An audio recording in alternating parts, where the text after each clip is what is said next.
Sabres Live is presented by Seneca Resorts and Casinos. Nothing else comes close. We are going to overtime! Marty, this is the worth the wait episode of Sabres Live Overtime, wouldn't you say? I would say so. Well, first, we had to wait for the celebration to end so we can get a few Bandits player before their pep rally and everything that's going to happen downtown Buffalo. So I feel like giving them a week or so to recover from all the post-celebration festivities is the right time to get a few Bandits player on the podcast this week. Can't wait to talk with them. And when you're serious about the game, bet on Buffalo with the only sports books in Western New York. Seneca Resorts and Casinos betting counters are open daily. Self-service betting kiosks are available 24/7 at all three locations. Whether you visit Seneca, Niagara, Allegheny, or Buffalo Creek, the Sports Lounge features the latest lines and multiple screens so you never miss a play. The sports book at Seneca Resorts and Casinos, where the love of the game meets the thrill of the win. What a treat and what a journey it has been to get to 5 titles in Bandits championship history. And we've got 3 members of the current world champs with us here on Sabres Live Overtime. Chris Cloutier, Ian MacKay, Kyle Buchanan. Gents, congratulations on this incredible journey you took us on this season. We want to talk lacrosse, but quite frankly, I'd rather talk about the celebration that happened after lacrosse. So, I don't want to say defer to the elders, but Kyle, we're going to start with you on this. I mean, this had to be incredibly worth the wait, no? Yeah, absolutely. I mean, doing it with this group in Buffalo, it's my first in, 11 years in the league, and, no better feeling and no better place to do it. I mean, I just watched a video the other day of the celebration and the guys on the bench as the seconds tick down, and it was just kind of mayhem, chaos, guys grabbing each other, hugging, all the support staff there as well. It was unbelievable. Ian, I'll ask you that one. So when the Vegas Golden Knights won last night, as we record this, Phil Kessel said his goal was not to throw up in the celebration and in the party that ensued. Who was I don't want to say sickest, but who went as far as possible in the limits of staying healthy after the celebration? That's a good question. I don't know if I can answer because I don't really remember the later part of the night. So it might have been me, but it was all fun. All the guys were together, obviously in the locker room, champagne and beers in there, and then taking a trophy out on the town. So it was a fun night for sure. Hey guys, feel free to piggyback off each other's answers here because it's a free-flowing conversation. Chris, Ian just mentioned the champagne and that. I was actually going to ask, what is the lingering taste from that evening? Is it beer or is it champagne or something else? I'd probably say it's honestly beer. Seems like also doesn't help that the celebrations might have went for a little bit longer than they maybe should have. I think I stopped on Friday. So well, it's funny. I went and got my gear the other day from the locker room finally, like on Wednesday last week, and I was packing it up, and I came home and I opened it up, and it was just a huge smell of champagne and sweat. So it's definitely lingering around, that's for sure. So for the record, the game was on a Saturday night. So Chris, when you talk about ending on a Friday, that's 5.5 days later. That's how long the celebration was in your own bubble. Yeah, just a healthy shift for the week. Well, it honestly wasn't my fault. It seemed like everywhere I went, just people wanted to celebrate. So I'm not a man to say no very, very many times. So how many it's an different inside joke about my rubber arm that I have, but how many different cities did you celebrate in? Just Buffalo and Kitchener, I believe. Yeah, that's a lie. I was about to say I threw a party on Sunday with all family and friends around here, and then like they were saying, every day someone wanted to celebrate or have one beer, but one turned into six in a hurry, and then we were back celebrating again. And then I saw Cloutier this week. We had golfed on Monday together up in Kitchener, so we got to celebrate a little bit there. So it's been all over Ontario and New York, it seems like.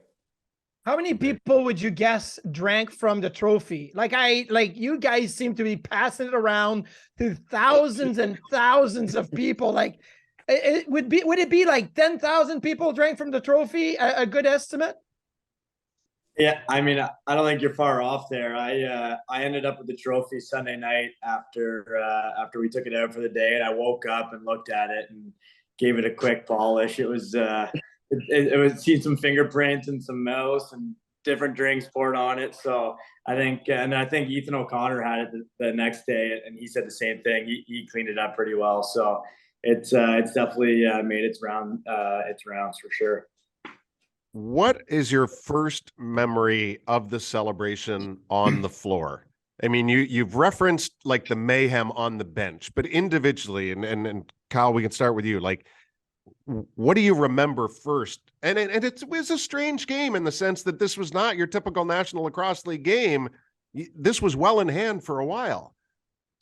Yeah, for sure. I mean, I still don't think I really thought about it, because we know how, this game is so much momentum, and we know that they were a team that never gives up and kind of can keep coming, kind of come in waves too. So I think probably with about 3-4 minutes left, I started really thinking about it, and, thinking about people that were in the stands with me and thinking about what was going on. So, after the chaos on the floor, it was nice to see a couple of guys lift the trophy. I was thinking about that. And then one of my first thoughts was, where my kids were, where my dad was in the stands, and trying to get them on the floor with me as soon as possible. So the rest of it before that was kind of a bit of a blur, to be honest. You're hugging every single guy. You're just thinking about the dressing room and the beer and champagne, and then, thinking about your family. So, so many different thoughts, but it was crazy. Ian? I wonder too, like Kyle, you talk about kids and family, and we got a great look at sometimes after celebrating, the filter kind of goes away. The Hoka had that during his interview, and it dropping F-bombs, and look, I love it, but like, how careful did you guys have to be when you have kids and parents and family members around the locker room to kind of careful in the language? Because lacrosse locker room is like I experience hockey locker room. The language flows, right? And was there a sense of we need to hold it back, or did everything just unleashed? I think you kind of get the green light when you get the championship. Didn't really matter, kind of get forgotten in the mix. So not too many guys were holding back, that's for sure. Probably some words that don't want to be repeated, and some things that were said and done. But no, it was a blast, and I think you kind of get a little bit of a longer leash when those situations happen.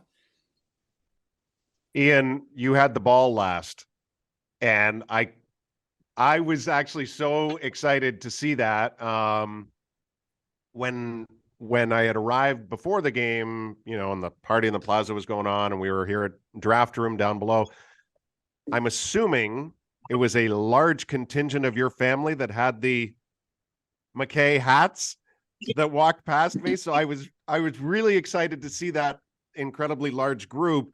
And then, can you take us through what the final 10 seconds, 15 seconds felt like when you were standing there waiting for time to expire?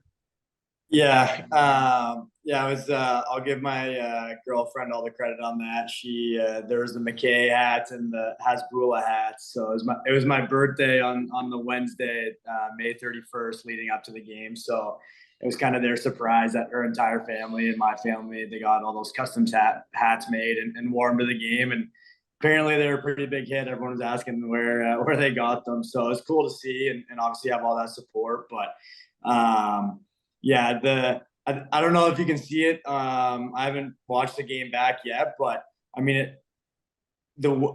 I knew that we were going to win, obviously, but until the final buzzer went, or maybe like the last 10 seconds, like you said, it didn't really sink in. Like, Priolo's right there near me, Weiser's right there. I think I even pushed Weiser away, expecting Colorado to come pressure a little bit. And then when they didn't come pressure, that's kind of when it sank in. And, I just threw my hands in the air, started jumping up and down. And once the buzzer went, I ran into Vino into the pile there. And I had the ball, and I tried to keep it my stick, because I know that's probably something that the team wanted, but I think it rolled out or someone took it out. So I don't know where that went, but it was just obviously pure excitement and just trying to get together with the guys and celebrate and just take it all in. Chris, what about the actual like finals itself? Win game 1, go to Colorado, lose game 2. You got to come back. The pressure of being at home, like a lot of people say, oh, sometimes with a game 7 or a game 3 or an ultimate game like this, you want it at home. You want it in front of your fans. Did you feel like that was an advantage, especially at the start of the game, having Bandit land, everybody going crazy at KeyBank Center? Yeah, I think playing in Banditland is always an advantage, just with how great and supportive our fans are, and definitely plays a factor into who's playing and like other teams coming to play against us. Like that's tough to play against. I know that firsthand from my short days in Philly, but no, I think like there's not. I think it's a little bit scary. I think a lot of us had talked about it in Denver because we were here last year and it had seemed like we were kind of going like it was playing. It had seemed like it was kind of playing out the same exact way as it did the year before. Win a close one, game 1, go to Denver, basically lay an egg, and then it's anyone's game in game 3.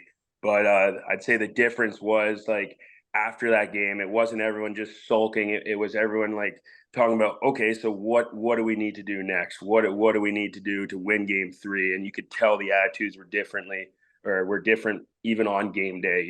Everyone was just dialed and knew what they had to do, not taking anything for granted, not thinking, okay, we got game 3, we're just going to win because we're in Banditland. Like everyone knew their job and their role, and everyone was dialed in coming together and getting it done this year. And I think you could feel that throughout the whole championship series.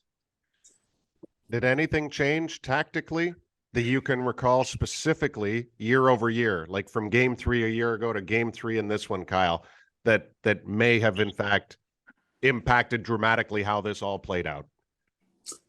I mean, I think last year we were such a high-powered, offense, and our defense made timely saves and shut it down all year. And then we got to the playoffs, and I think last year in Game 3 we just thought, oh, we'll just be ourselves, and we'll just buzz around and do these different things, and we're going to get our stops, we're going to get our goals. And I think we almost expected it to happen. I think the difference this year was, to Cloutier's point, like I've never seen probably a more focused group and a more purpose-driven group than we were in Game 3. Discipline was a big factor for us. Obviously, we went to the box a lot in game 2.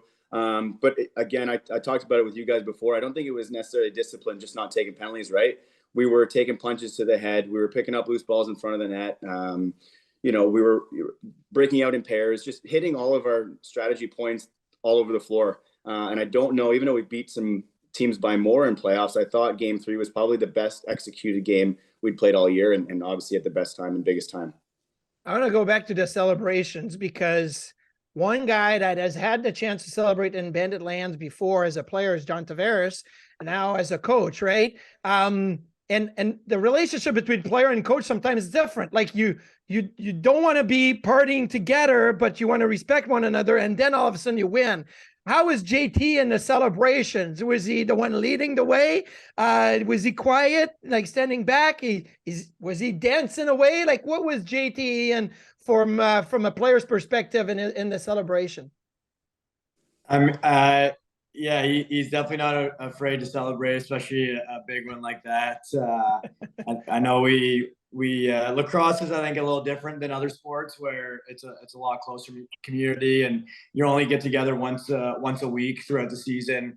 So no matter where we are on the road or at home, usually guys, go have a beer or two, and it's not uncommon to see the coaches out or JT or whoever may be out as well. So we've seen him in those situations before, but not I don't think to that extent.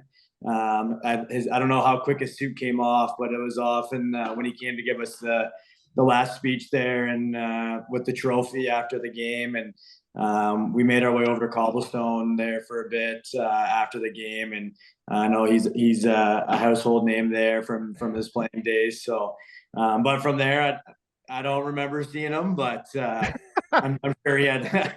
I'm sure he had a great night though. He was the first think, one. He was the first one I saw at Cobblestone, and then I apologize. I didn't get to catch up with all of you guys, but you made quite an entrance at Cobblestone. It was an awful lot of fun. Oh my gosh. Oh. I think the other thing that kind of slips the mind too is that JT actually played with and against a bunch of the guys on our team, and has lost with a bunch of the guys. So it does make it a little bit different of a situation than your typical coach to player relationship. I can just see JT Yeah. the way that he throws the challenge flag on the field is like coming in the room, ripping the tie, throwing that thing away, jacket's gone, like 3 buttons open. Like I can just see the picture that you're portraying for me right now, and I love every second of it. Kyle, because you've been around it the longest in this league, like what did you know of JT beforehand as either player or coach, and what have you seen from him being here? How many years now? 3 with Bandits? 3, one COVID year, but maybe technically 3. Yeah. I mean, JT, I used to go to camps that he would run as a kid, growing up, and I obviously knew he's one of the best players. And I think in lacrosse, to be one of the best players, you got to have one of the best minds. Especially offensively, you got to understand the game and understand what defenses and goalies are trying to do. So that was something that I thought was a given. I always tell the story. The first time I ever played against JT was in the summertime, and I got caught back on defense and covering him. And I was like, oh boy, here we go. So sure enough, doesn't he slash my stick out of my hands, and I go to pick it up and he stands on top of it and calls for the ball. It was a funny little play, but I thought to myself, like, what a high IQ, just small little play. And kind of that was my first take of JT as a player. But the more I got to work with him as my coach, you just get to see the wheels are always turning. He's always trying to, change an approach or maybe make it successful in the offensive end. So, and he's not far removed, like the boys were saying, as a player. So it's definitely a different relationship. And, it's cool to see him get one as a coach. I want to know about Matt Vince, because he has been just lights out. 8 times he was named goaltender of the year in National Lacrosse League. When you guys practice and you're kind of snake bitten a little bit and you can't score, do you stay away from Matt Vince? Do you go down the other end? Because that was my role as a goalie. Like I was the backup, and they were like, hey, if you can't score on Lundqvist at the one end, go to Marty's end. You'll score plenty of goals over there. And all the guys that were struggling would come down to my end. Like, is that the same scenario in practice with Matt Vince? Like, you can't beat him in practice, can't beat him in games, so you go down to the other end? Chris, I'll ask you first because you seem like you want to jump in there. I personally love having Vino in practice because he's going to give you the best look you can possibly get. But yeah, if it's the day of the game and we're in shoot arounds, like I'm probably going to be down in the other end, getting my confidence up before the game. Not to say anything bad about Shanny, but just Vino is a different creature. One word we have Vino and I have a pretty cool relationship. I don't think many people know, but his rookie year in San Jose, he was playing with my uncle. So when I came to Buffalo, obviously my rookie year was his first year here, so kind of full circle, and we were able to bond over that pretty well. And every time we're in our warm-up drills in practice, if I'm lucky to sneak one in, if I'm lucky to sneak one in, it's not often, but every time he saves one, he's always staring at me and he always says yes, just to make sure he knows that he made the save on me. So to Cloutier's point, I'm trying to find either an empty net or a third goalie to go shoot on for my confidence. One word to describe Vino's performance in the clincher. I mean, outstanding. I was just gonna say GOAT. Yeah. I think he's so committed to his game in so many different levels. Like, that's one thing about practice. Like, you don't want to take it easy on him because you want him to feel a little bit, but at the same time, he's still asking guys, how is he getting better? What can you see from this angle? How long he's done it and how many times he's been the best. Still trying to get better every day, and he's still having a great time in the dressing room. But that performance just showed why he is who he is. I'm going to cheat a little bit and say 2 words, not surprised, just because he's been that way all year, and it does help a lot on the offensive end, knowing that you got a brick wall in the defensive end, so you can take your shots and not get too stressed about if they're going in or not, because it's going to be held down on the back end. You're definitely not cheating. Every single week we do One Word Tuesday on Sabres Live. I never stick to one word. I always hyphenate words, combine words. Phrases are accepted now. So that's not a problem.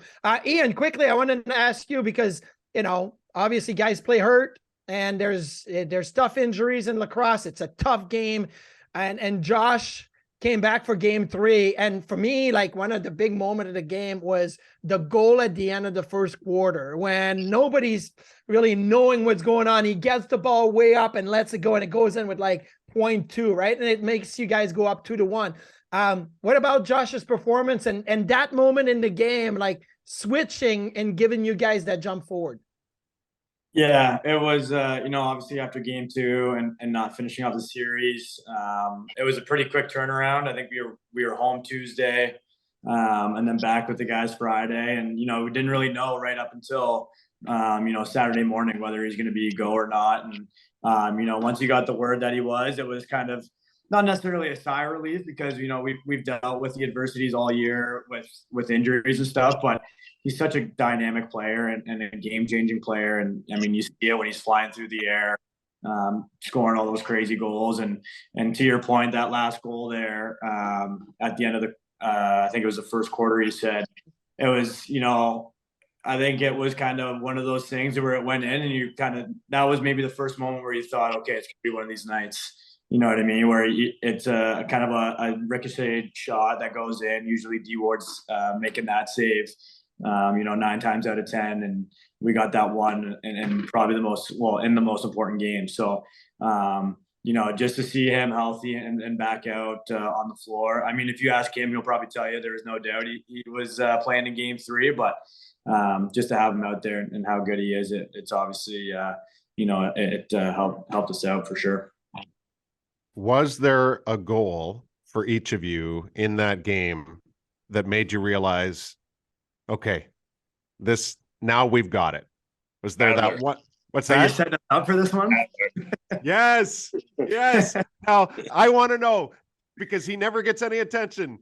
Tell us about Max Adler and what you guys felt in that moment when he scored that goal. Yeah, Max is a beauty. I've had the pleasure of playing with him since my first year professionally for the Denver Outlaws back in the MLL.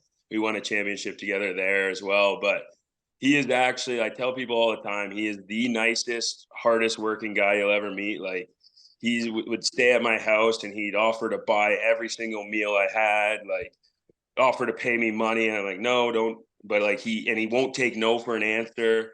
And then when he's not working his like high intensity job with ESPN that like takes a toll on him, like he's working all the time with that. He's finding a field somewhere. Like I said, in training camp, he was staying at my house for a bit. He'd log off at like 7:30 at night. He'd be like, hey, is there a field around here? And like, what do you need a field for? He's like, I got to go take face-offs. And he's just going to go face off against no one on a field.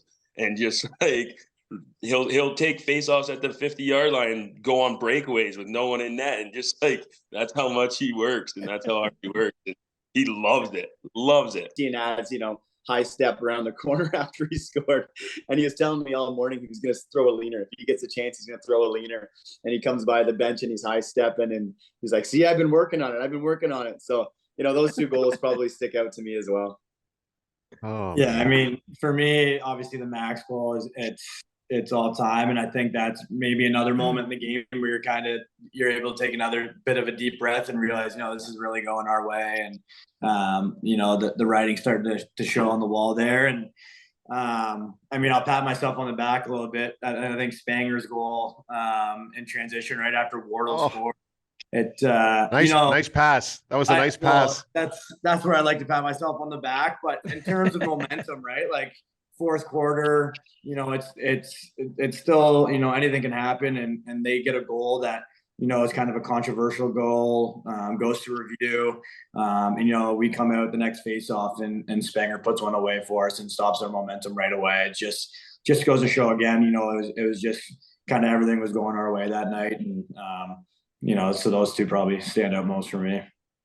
Now, I hate to ask this question, but that's where my mind always goes. I'm a what's next kind of guy, right? Okay, that just finished. What's next? Like, how do you guys look at the summer preparation? Like, what's next for the team, for each individually? Like, how do you prepare for coming back after a championship? Chris, we'll start with you. Yeah. That's always the way like any good athlete should think is what's next. Like, and you got to take some time and enjoy it. And we are tomorrow, or when this airs tonight, but we're going to have that time together as a team, but everyone on the team now has the taste of it. And, there's nothing more motivating than chasing that taste again. And we got the guys that, can do it. Clearly we've been there, and, we got a big, good core of us coming back. So, it's just making sure everyone's doing what they can individually over the summer to stay in shape and stay healthy. I know for me personally, I could still lose 20 to 30 pounds and be a much different player. So, that's definitely going to be a big goal of mine in the summer. And hopefully, I come back and people can't tell the difference between 2 and 22. I love it. You prefaced it though, so let's follow it up. Kyle, Ian, what should we expect? Yeah, in the celebration in the plaza on Thursday night, and the walk up Washington Street to the ballpark, and then what's going to happen at the ballpark? Like, Marty and I have visions of an OV summer with the cup here. So like, I don't know, are you going to find some fountains, some places to, go crazy, or what? Daner left right after the championship, basically, to go on vacation. So he might be back in fine form. So that might be summer of Dane. I don't know here, but maybe Mickey, a little bit more being in the city, but I'm not sure what to expect tomorrow. Obviously, it's been a long time since the Bandits have won, and I'm expecting a good crowd at the rally. Then we get to make our way to the field, and Daner's going to throw the first pitch, probably a ball, but we'll have some bets on that. But I'm excited. I'm sure some boys will be in fine form. I think just get excited to get back together, and because you have that celebration that night, then you kind of go your separate ways for a little bit. So it's going to be exciting to kind of get a little bit of closure and bring it all together again. If we had to do the running of the bases at the Bisons, who would be the fastest base runner? Like, go around all, like, touch them all and come home. Who would be the fastest? Probably say Bucky. No, I don't know. I was going to say Mickey. or I'll say Cloutier then. It's friendly show, friendly family show. Everybody gets a trophy here. I love it. Now, I don't know for sure. This is all hearsay, but I'll phrase it this way. Where did you have more fun after the game? Cobblestone, 500 Pearl, or Rec Room? You're trying to get us in trouble. Or a place unknown, because there may be many places unknown. Yes, absolutely. Or where did you have breakfast? You go ahead, Coach. Right after the game, I mean, Cobblestones is always fun. They take care of us there, but Rec Room's kind of where everyone gets in their fullest form, and things kind of get a little bit unleashed. So I can never complain about Rec Room. I love it. Whose idea was it to cut the mesh and then wear that around with your victory caps, which was a really good look, I thought? I think Mickey might have started that one. Yeah, I mean, I think it's kind of become a tradition in sports. You see a lot of teams, basketball does it. At hockey, I don't know if hockey does or not, but I know in lacrosse it's kind of a thing with NCAA. We did it in the PLL a couple of years ago. So right after we took the picture, I found our trainer, Nikki, and grabbed her scissors, and I think I was the first one over there. And just kind of another cool little piece of memorabilia to keep and to remember and cherish that night. Who stayed the longest in their gear? Who was the longest wearing their full gear after? Like, who was like, hey, let's go. Like, we got to go. Like, you're sillinging around here. Who was the guilty party in that one? I don't know. I think Dane might have proposed in his. I'm not sure. I think Weiser and Chase spent quite a bit of time in their gear. They were in it for a while. I think I was out of the shower in my suit, and they were still dancing around, having a cigar. And I'm usually one that's kind of quick out of there because I like to get to the party and celebrate a little bit. But I was enjoying this a little more in the room with the guys. How many fellow teammates got engaged? Is it just 2? Or is it, how many? Too many. Too many, Cliff said. Well, I think we had 3 on the year this year. Josh, Dane did it in Greece there, and then Weiser just did it as well. So right. All you right. get a ring, you get a ring, everyone gets a ring. If you were a Bandit fan and walked into the team store, whose jersey would you buy?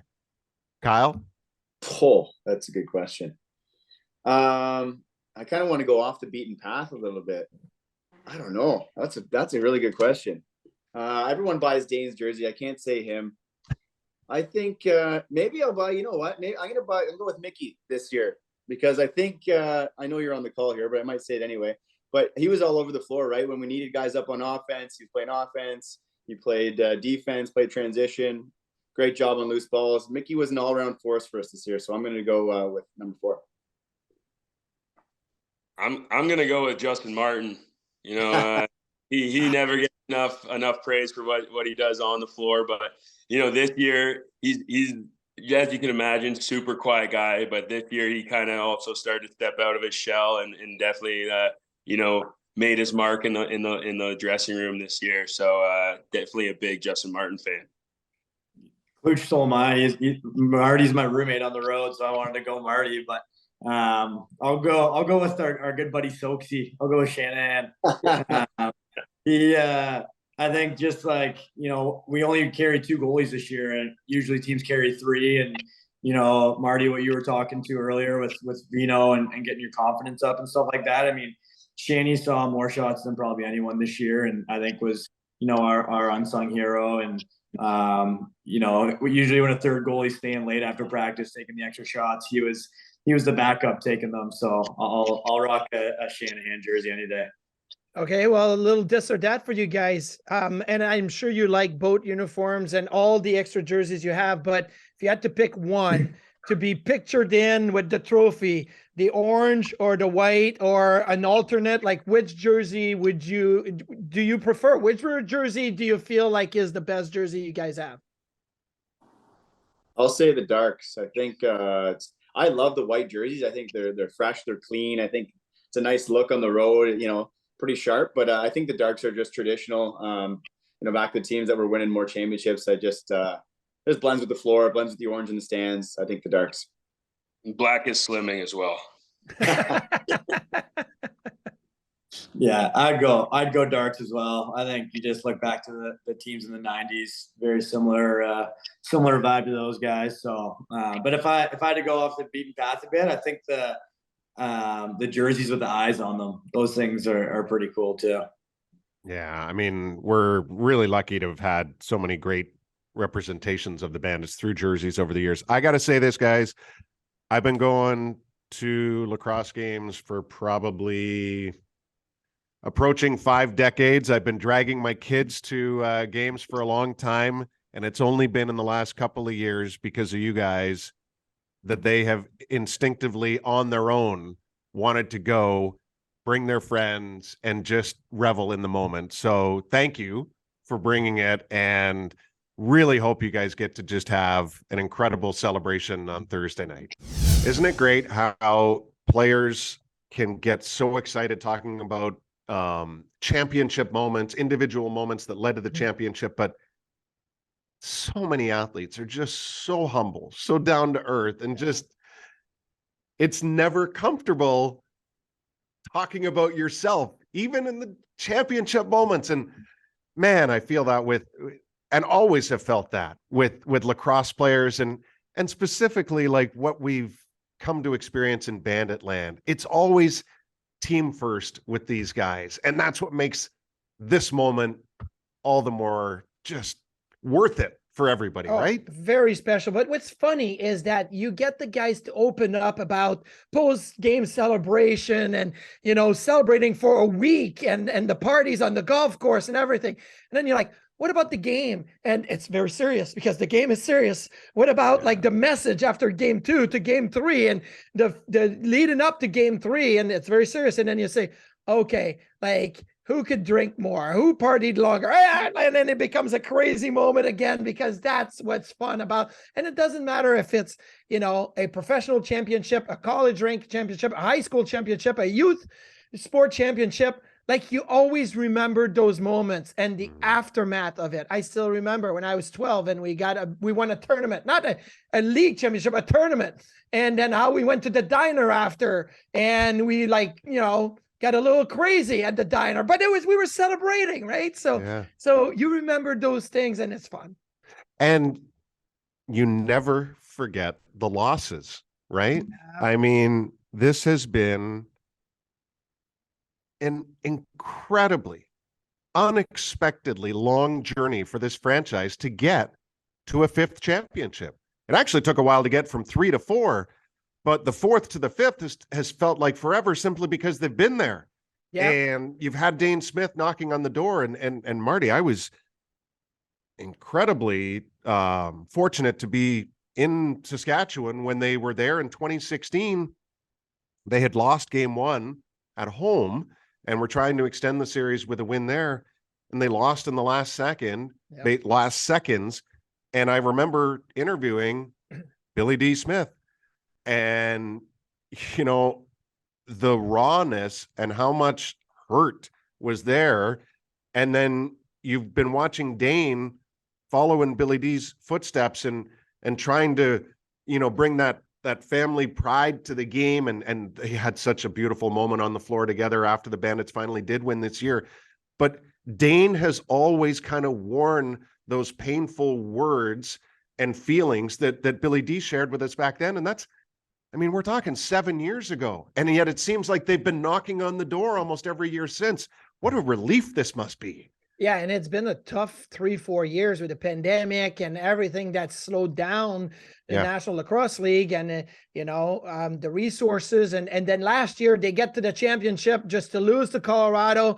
And then they kind of just plowed through the season. I felt like this season, it was great from start to finish. And through the playoffs, they really...